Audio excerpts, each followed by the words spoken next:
इस क्वेश्चन में कहा गया है if a matrix is equal to this then which of the following statements is correct. इस क्वेश्चन को करने के लिए आपको कुछ एक बातें याद रखनी होंगी।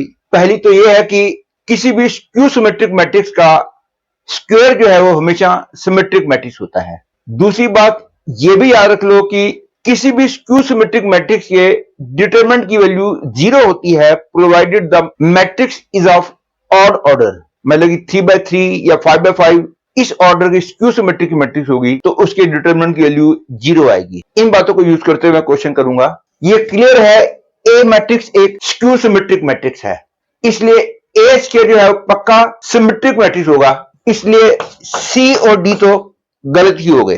और जैसा कि मैंने अभी भी बताया था कि किसी भी ऑड ऑर्डर की स्क्यू सिमेट्रिक मैट्रिक्स के डिटरमिनेंट की वैल्यू 0 होती है, इसलिए डिटरमिनेंट ऑफ ए जो है वो 0 होगा क्योंकि ये एक skew symmetric matrix of order 3 है। और ये भी आपको पता होगा कि determinant of a to the power n is always equal to determinant of a whole to the power n।